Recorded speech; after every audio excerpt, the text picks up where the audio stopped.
Hello दोस्तों, आज हम एक नई कहानी सुनते हैं। देखने का नजरिया। एक विनय नाम का आदमी है। वह एक नया घर खोज रहा था। उसने घर देखा, कॉलोनी देखी। इसके बाद उसने सोचा क्यों न किसी से इस घर और कॉलोनी के बारे में जानकारी ली जाए। वो जाके वहाँ बैठे गार्ड के पास रुक गया।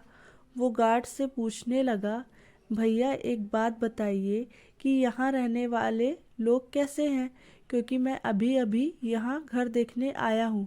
सोचा यहाँ कैसे लोग रहते हैं थोड़ा जानकारी ले लूँ, क्योंकि नया होने के कारण मुझे इस जगह की कोई विशेष जानकारी नहीं है। तब गार्ड ने उस व्यक्ति से कहा कि भाई, तुम्हारे सवाल का जवाब बाद में दूंगा। पहले तुम मुझे ये बताओ कि तुम जिस जगह से आए हुए हो वहाँ के लोग कैसे हैं। इस पर उस आदमी ने कहा, उनके बारे में अब मैं क्या ही बताऊं भाई। वहाँ तो एक से एक कपटी और दुष्ट लोग रहते हैं, इसलिए तो उन्हें छोड़कर यहाँ बसेरा करने के लिए आया हूँ। गार्ड ने जवाब दिया, बंधु तुम्हें यहाँ भी वैसे ही लोग मिलेंगे, कपटी, दुष्ट और बुरे। वह आदमी आगे बढ़ गया। थोड़ी देर बाद ही एक और आदमी राजेश उस कॉलोनी में घर देखने आता है और उसे घर और कॉलोनी बहुत पसंद आती है। और वह सोचता है जाते जाते गार्ड से यहाँ के लोग कैसे हैं इस बारे में थोड़ा जानकारी ले लेता हूँ। राजेश गार्ड से कहता है, भैया मैं यहाँ घर देखने आया हूँ और परदेश से आया हूँ। यहाँ घर लेने के बारे में सोच रहा हूँ।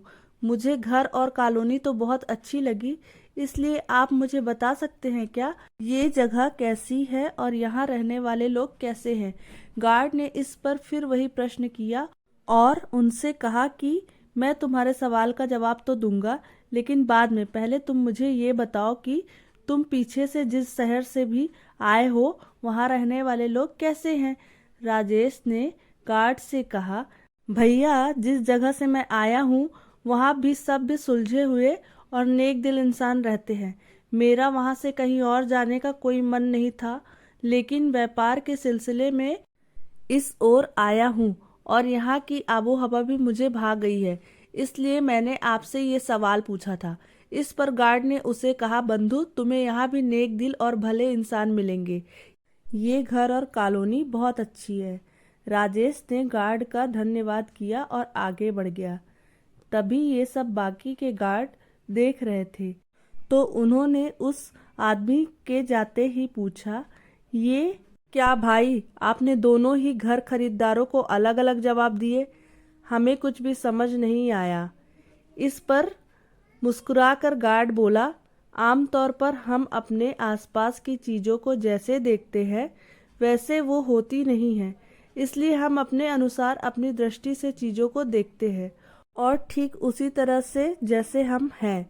अगर हम अच्छाई देखना चाहें तो हमें अच्छे लोग मिल जाएंगे, और अगर हम बुराई देखना चाहें तो हमें बुरे लोग ही मिलेंगे। सब देखने के नज़रिए पर निर्भर करता है। तो दोस्तों, ये कहना एकदम सत्य है कि जैसी हमारी सोच परिवर्तित होगी हमें वैसा ही सब कुछ दिखाई देगा। इसलिए हमें सदा ही अपनी सोच को सही दिशा में रखना चाहिए। तो दोस्तों, आशा करती हूँ आपको कहानी अच्छी लगी हो। अच्छी लगी हो तो प्लीज़ लाइक और सब्सक्राइब कीजिए। धन्यवाद।